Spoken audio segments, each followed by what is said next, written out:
एक गरीब का जादुई हीटर। खाने के लिए तो कुछ बचा ही नहीं। अब मैं अपने बच्चों को क्या खिलाऊंगी? शिवन्या के घर का पूरा राशन खत्म हो चुका था। उसको समझ में नहीं आ रहा था अपने भूखे बच्चों का कैसे पेट भरे। जैसे कुछ अपने बच्चों के लिए बना पाती तैसे उसकी सासू माँ की आवाज आती है। अरे बहू, क्या है? अरे अभी तक तूने कुछ खाने के लिए नहीं बनाया है? जी माँ जी, अभी बना देती हूँ। वैसे माँ जी, मेरे पास राशन खत्म हो गया है। क्या मैं अपने बच्चों के लिए भी थोड़ा सा खाना बना सकती हूँ? क्यों, राशन क्या तेरा बाप भर कर गया था? अरे ज्यादा हवा में मत उड़। इस घर में तुझे रहने के लिए जगह दी गई है, इसे अपनी किस्मत समझ। ऐसा कर कर उर्मिला अपने कमरे में चली जाती है। इसके बाद शिवन्या मायूस होकर अपने सास और पति के लिए खाना बनाने चली जाती है। उसकी सास ने शिवन्या को अलग रसोइयाँ बना के दी थी ताकि शिवन्या अपने बच्चों और अपने लिए उनके रसोई से खाना न बना पाए। शिवन्या एक गरीब घर की थी, इसलिए सास उसके साथ ऐसा व्यवहार करती थी। ऐसा कब तक चलता रहेगा? इस घर में होने के बावजूद भी मेरा ये हाल है। मैं इस घर की बहू हूँ, इसके बाद भी मेरी सास मेरे ऊपर इतना अत्याचार करती है। शिवन्या बहुत परेशान थी। उसे कुछ समझ में नहीं आ रहा था। वो अपने पति और सासू माँ के लिए खाना बनाने चली जाती। खाना बना के अपने सहेली निशा के घर चली जाती है। जिल्लत भरी जिंदगी कब तक जीती रहेगी शिवन्या? मैं तो कहती हूँ अपनी सास और अपने पति को छोड़ दे और अपने बच्चों के लिए एक कदम उठा। लेकिन मैं क्या करूँ? मेरे पास कमाने का कोई जरिया नहीं है, और फिर मैं अपने बच्चों को क्या खिलाऊंगी? देख शिवन्या, वैसे भी तेरी सास और तेरा पति तेरी कोई कदर नहीं करता, तो फिर ऐसे घर में रहकर भी क्या फायदा जहाँ वैसे भी तेरे बच्चों को खाने के लिए सही से ना मिल रहा हो। ऐसा कहने के बाद निशा शिवन्या को थोड़ा राशन दे देती है, जिसके बाद शिवन्या वो राशन लाकर अपने कमरे में अपने बच्चों के लिए खाना बनाती है, जिसके बाद वो अपने दोनों भूखे बच्चों को खाना खिलाती है। राजू, राधा, ये लो खाना खाओ। अरे माँ, आप हमारे साथ खाना क्यों नहीं खा रही हो? आप भी हमारे साथ खाना खाओ ना। मैं जानता हूँ माँ, आप हमें खाना खिलाकर खुद भूखी रहोगी, इसीलिए आप हमारे साथ ही खाना।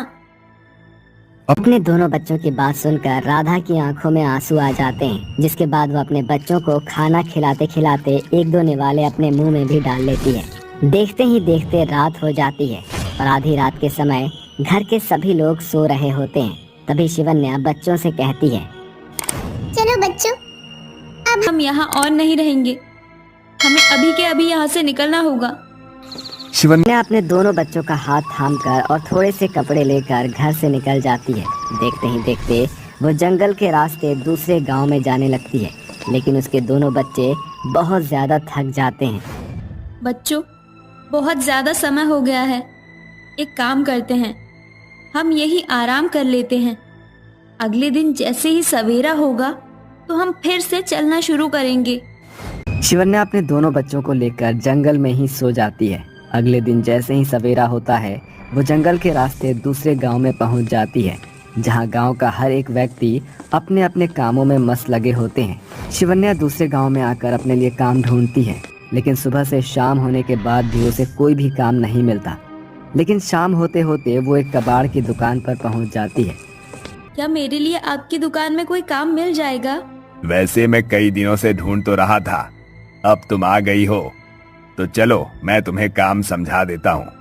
तुम्हें ज्यादा कुछ नहीं करना है, बस प्लास्टिक का कबाड़ा एक तरफ और लोहे का कबाड़ा एक तरफ करना है।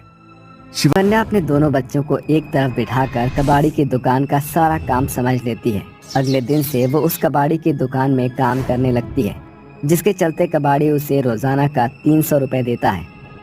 अरे वाह, इन पैसों से तो मैं राशन भी खरीद लूंगी और अपने बच्चों के लिए एक किराए का मकान भी ले लूंगी। शिवानी सबसे पहले किराए का मकान लेती है, जिसके बाद वो अपने बच्चों के लिए खाना लेकर आती है।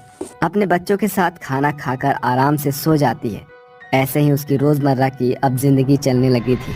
एक दिन अचानक से उसके हाथ में एक पुराना हीटर आता है। अरे वाह, ये हीटर तो काफी अच्छा लग रहा है। वैसे भी अब सर्दियां आने वाली है, अब ये हीटर हमारे बहुत काम आएगा। एक काम करती हूँ, ये हीटर तो मैं मालिक से मांग लेती हूँ।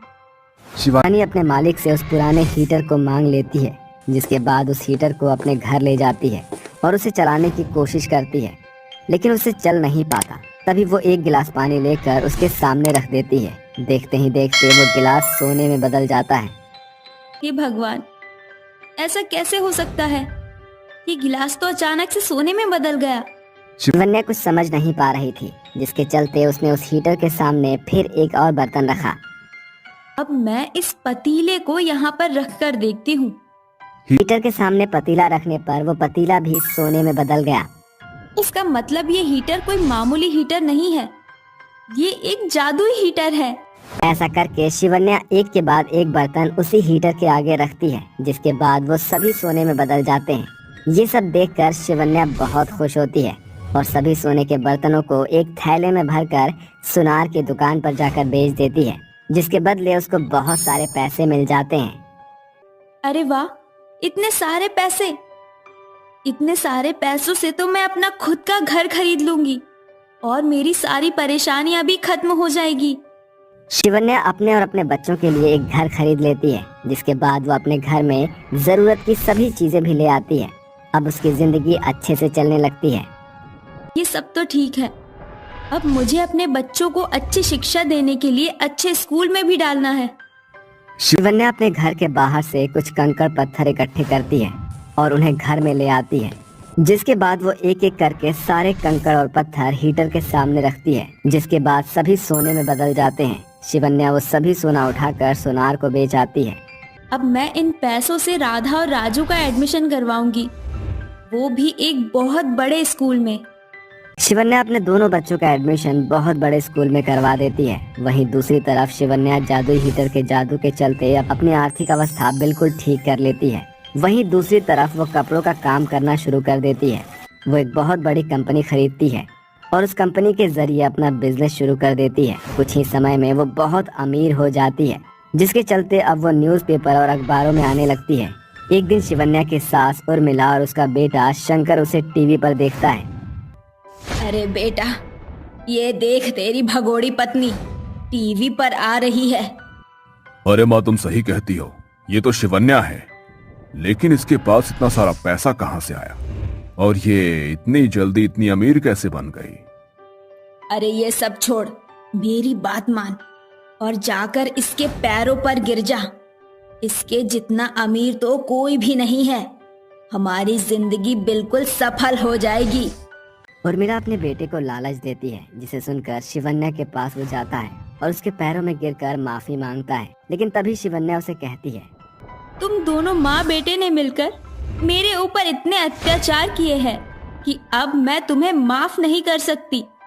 मैं अपनी जिंदगी में अपने बच्चों के साथ खुश हूँ। अब मुझे तुम्हारी कोई जरूरत नहीं। ऐसा कहकर शिवन्या शंकर के मुंह पर अपने घर का दरवाजा बंद कर देती है और घर के अंदर चली जाती है, जिसके बाद शंकर को अपनी गलती का एहसास होता है और वो वहाँ से वापस लौट आता है। और उस दिन के बाद से शिवन्या अपने दोनों बच्चों के साथ खुशी खुशी अपने जीवन में रहने लगती है।